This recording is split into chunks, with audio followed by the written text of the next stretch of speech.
जनक जी महाराज के जनकपुर की शोभा और जो आजकल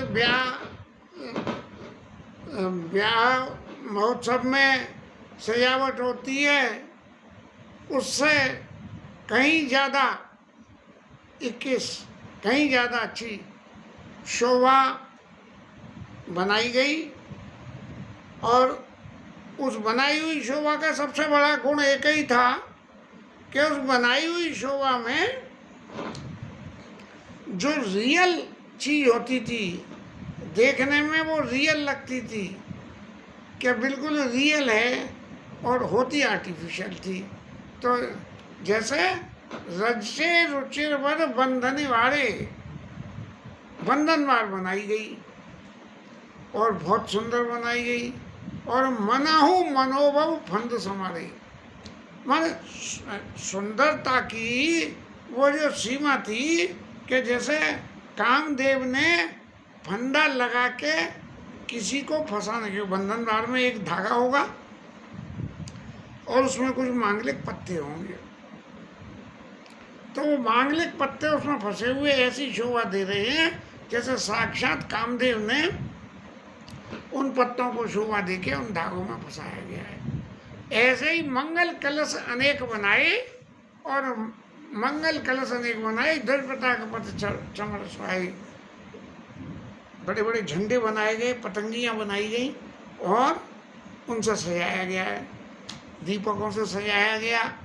सबसे आसान काम तो किसी भी चीज़ का यदि सजाने का है तो वो है दीपक।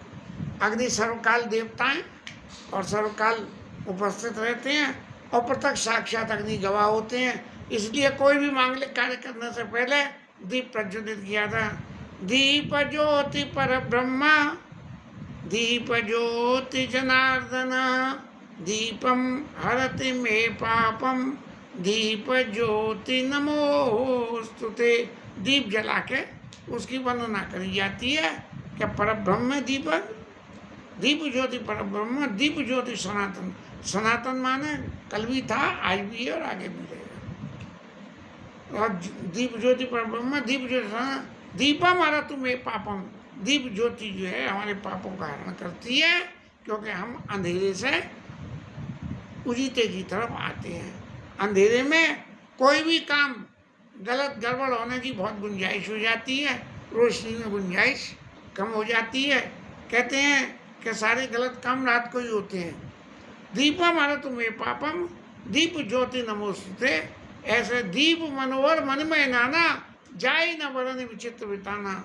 जो ऊपर चंदोवा लगाया गया उसका तो वर्णन ही नहीं हो सकता है, और दीप इतने सुंदर तो चंदोवा के पास में लगाए होंगे जो नीचे से चंदोवा में रोशनी दे के और आनंद दे रहे होंगे।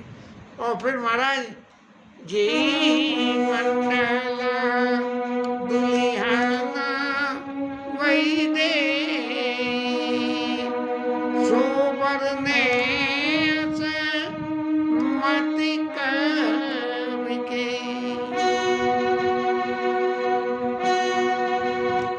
अब जिस मंडप में जानकी मैया विराजमान होंगी उसकी शोभा को तो कोई कह ही नहीं सकता। गोस्वामी जी ने पहले ही हार मान ली। और दूलव राम रूप गुण सागर, शोभितान त्रिलोक उजागर। और राम जी दूल्हा हो तो उस स्थान में वितान जो ऊपर चंदोवा लगते हैं उसका वर्णन कौन करके, यहाँ भी महाराज हार मान ली। फिर क्या हुआ, बोले ये तो मंडप की बात हो गई, अब आई जनक जी की बात। तो जनक भवन के शोभा ग्रह ग्रह प्रतिपुरा देखी तैसी। अब जनक जी महाराज के घर की जो शोभा थी वो पूरे जनकपुर में थी। प्रश्न ये उठता है कि क्या प्राकृतिक वे में ऐसा होना संभव है कि जो राजा के घर में हो वो प्रजा के हर घर में हो? ऐसा होना तो संभव ही नहीं है। क्यों? कि घर में हर आदमी के, रहने वाले के अपनी आवश्यकता, अपनी पसंद के हिसाब से कुछ ना कुछ अदलाव बदलाव रहता है। इसलिए अब उसका कारण क्या हुआ कि गए गए प्रतिपुर देखिए तैसी, तो ये हो कैसे गया? जब ये हो कैसे गया तब गोस्वामी जी महाराज कह रहे हैं, बसई नगर जी लक्ष्य करी कपट नारी, वरवेश और तेपुर के शोभा कहते सकुचई सहारद से। अब गोस्वामी जी महाराज ने तो बहुत जल्दी हार मान ली कि जहाँ साक्षात लक्ष्मी महारानी स्त्री का वेश बना के जिस नगर में बस रही हो, उसकी शोभा का वर्णन मैं क्या करूं। अब जैसा गुरु विश्वामित्र जी ने आदेश दिया कि जनकपुर में जो है जाके अयोध्या में राजा दशरथ को बुलाओ और बूझ विप्र कुल वृद्ध गुरु वेद विदित आचार, इस आचरण को आप जो है वो फॉलो अप करो कि विवाह में क्या क्या होता है, वेदों के हिसाब से, ब्राह्मणों के हिसाब से, गुरु जी के हिसाब से और आपके कुल की रीतियों के हिसाब से। अब दूत जनकपुर से चल के अयोध्या पहुंचे हैं और ये अयोध्या पहुंचने की लीला में दशरथ राजा, महाराजा दशरथ का प्रेम क्या है, उसके प्रत्यक्ष दर्शन करने में कुछ बातें बड़ी जरूरी है। पहुँचे जाई पहुँचे दूत,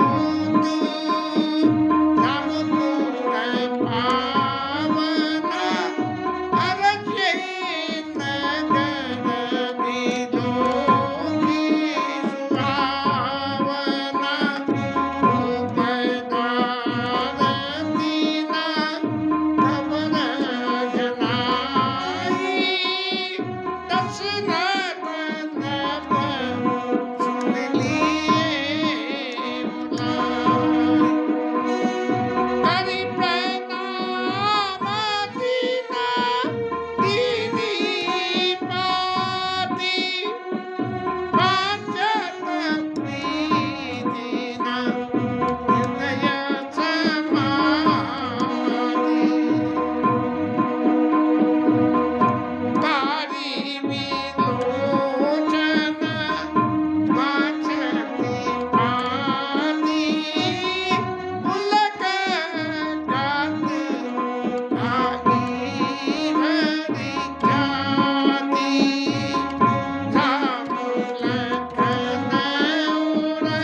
राजा दशरथ के महल पे पहुंचे दूत और खबर भिजवाई कि अयोध्या से जनकपुर से दूत आए हैं।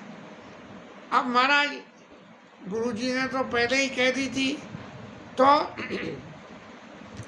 दशरथ महाराज को कुछ मन में ये आनंद का शुरुआत हो गई कि जनकपुर से आए हैं तो निश्चय ही कोई ना कोई खबर लाए होंगे। तो दशरथ नृपसों ने लिए बुलाई, तो उन्होंने जल्दी से बुला के लाओ उन्हें। और उन्होंने राजा को प्रणाम करा और जनक महाराज की चिट्ठी दी। गोस्वामी जी महाराज ने चिट्ठी में क्या लिखा गया, इस बात को साइलेंट रख दिया। लेकिन यदि थोड़ा ये विचार करें कि महाराज ये क्या लिखा हुआ हो सकता है उसमें, तो सबसे पहले तो जनक जी महाराज ने वंदन प्रणाम लिखा होगा, और वंदन प्रणाम लिख के भगवान राम की कीर्ति का वर्णन करते हुए कि उन्होंने धनुष भंग किया है यहाँ, और मेरी प्रतिज्ञा के अनुसार मेरी पुत्री का विवाह उनके संग होना है, इसलिए आपको जनकपुर का निमंत्रण है। ऐसा लिखा होना चाहिए मेरे विवेक से। अब जब ये चिट्ठी जा रही थी तो राम लखन उर करवर चिट्ठी, वो रामचंद्र जी और लक्ष्मण जी दोनों के चरित्र की उर करवर चिट्ठी उनके हाथ से किए हुए नहीं, नहीं नहीं नहीं, राम लखन उर करवर चिट्ठी, राम जी और लक्ष्मण जी नहीं साहब, सोचना पड़ेगा कोई।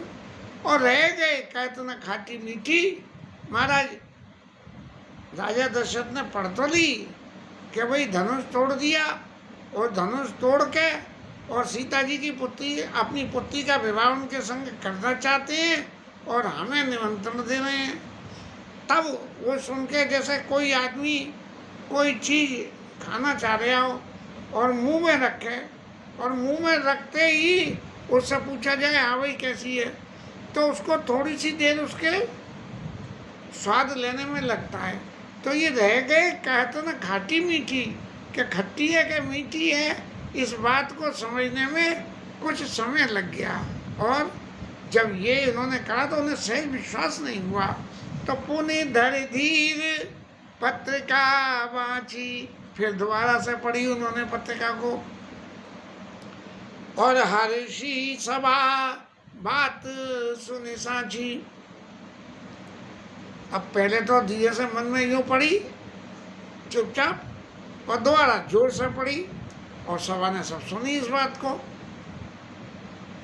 अब सभा सब लोग बड़े सभासद बड़े खुश हुए कि देखो क्या आनंद मंगलमय समय आ गया। एक तो बात है कि पुत्र के विवाह के लिए बेटे के बाप तो ऐसे तैयार बैठे रहते हैं कि जैसे कितनी बड़ी लॉटरी लगने वाली है, चाहे पीछे कुछ भी हो, लौकिक जगत की बातें तो ऐसी हैं, लेकिन ये भगवान राम के विवाह की बात है, इसीलिए उसमें इन सभी बातों को कोई भी स्थान नहीं है।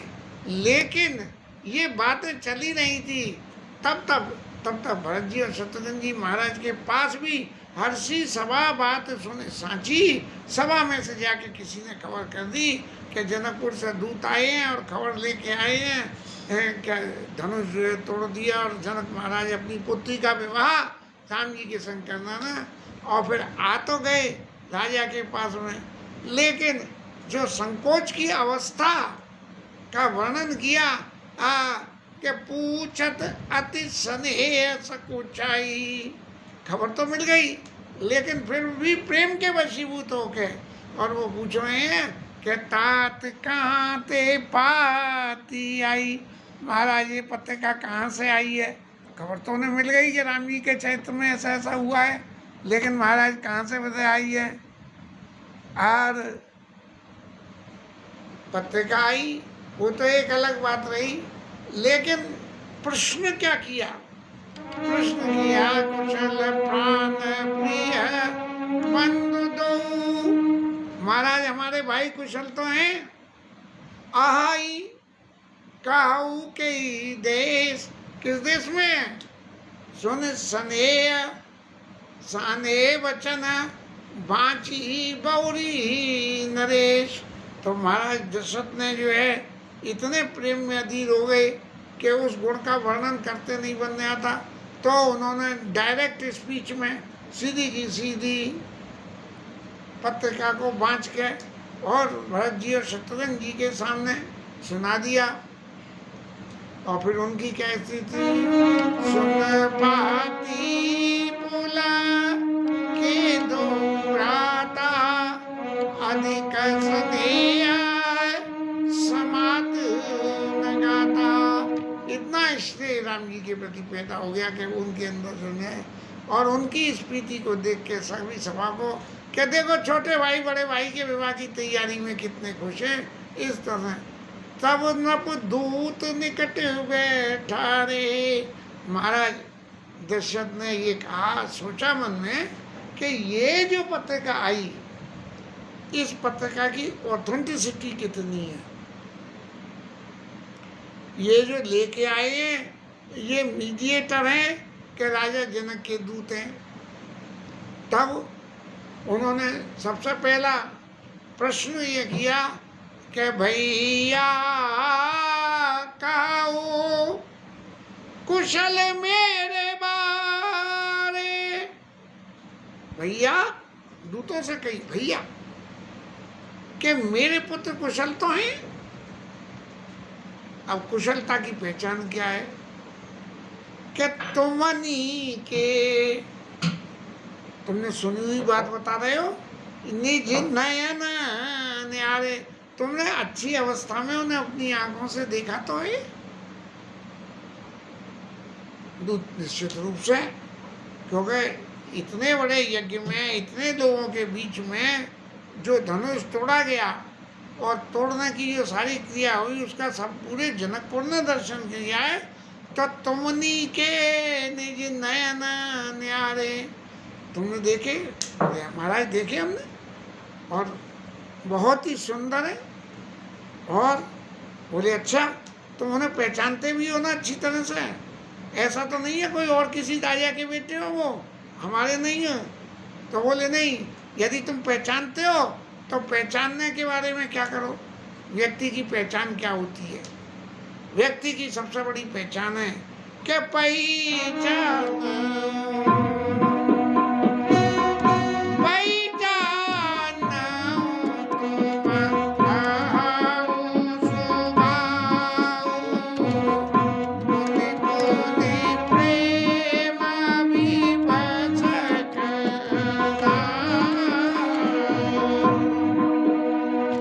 व्यक्ति की पहचान है, देखिए कपड़ों से, रूप स्वरूप से, किए हुए कर्मों से व्यक्ति की पहचान हो जाती है। लेकिन इस पहचान की पक्की पहचान क्या होती है? पक्की पहचान ये होती है कि पहचानो तुम काहू स्वभाव, उनके स्वभाव का वर्णन करो। क्यों? कि स्वभाव का पता लगता है जब हम बहुत समय तक किसी के साथ में रहेंगे। तब बोले तुम जानते हो? बोले महाराज आप बहुत अच्छी तरह से जानते हैं। बोले अच्छी तरह से जानते हो तो उनके स्वभाव का ही वर्णन करो कि उनका स्वभाव कैसा। पहचानो तुम काहू स्वभाव, और पुनि पुनि प्रेम विवश कहराऊ।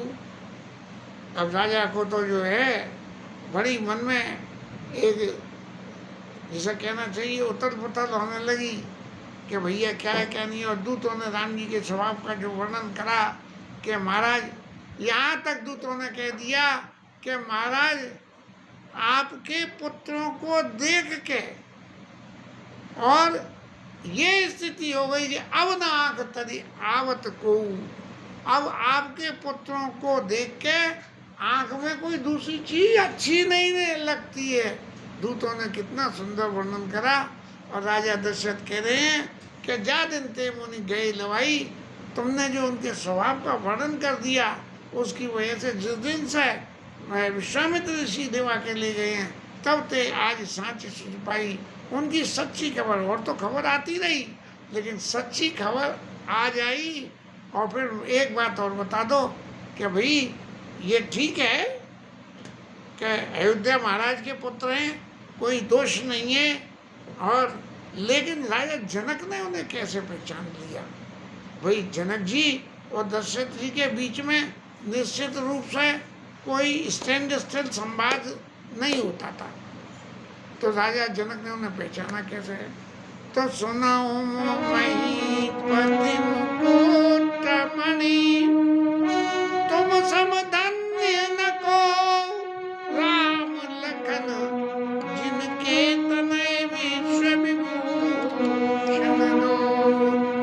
महाराज आपके बराबर कोई धनी नहीं है, क्यों नहीं है धन्य? कि जिनके राम और लक्ष्मण जैसे पुत्र हों वो तो धनी हो जाएगा, और आपके तो पुत्र पूछने, उनके बारे में कोई पूछने की जरूरत ही नहीं है। एक बार यदि उनके दर्शन कर लो तो आपको सब कुछ अपने आप ही समझ में आ जाती है।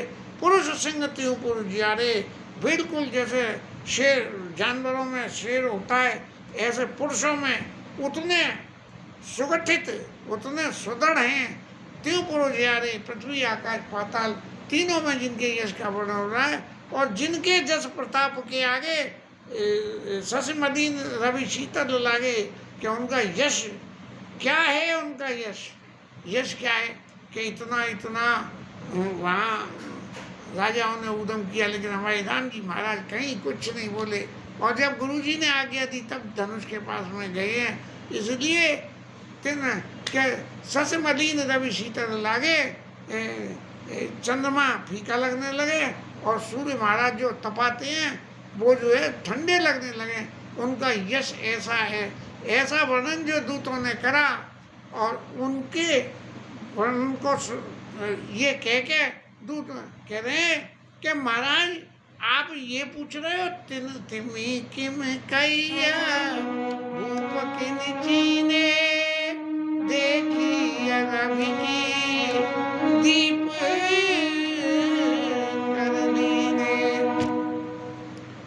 आप तो ऐसे पूछ रहे हो महाराज कि सूर्य देखने के लिए दीपक जलाना। अरे आपके इतने प्रतापी पुत्र हैं, उनको पहचानने की जरूरत नहीं है।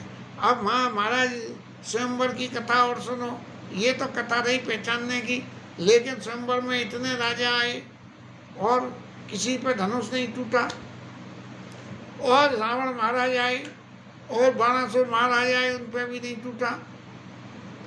और तो और सही, जय कौतुक शिव सहल उठावा, सोते ही सभा पराओ पावा।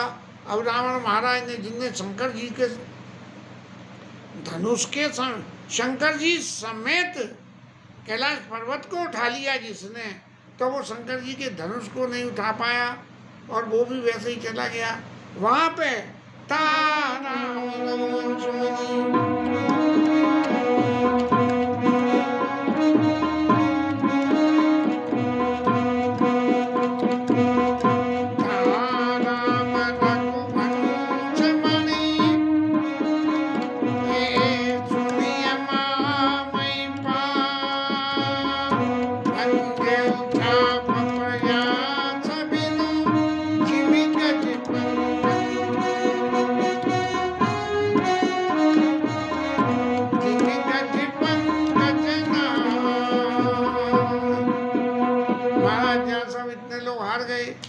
वहाँ राम जी महाराज ने जैसा हाथी कमल की डंडी को तोड़ देता है, ऐसे तोड़ दिया।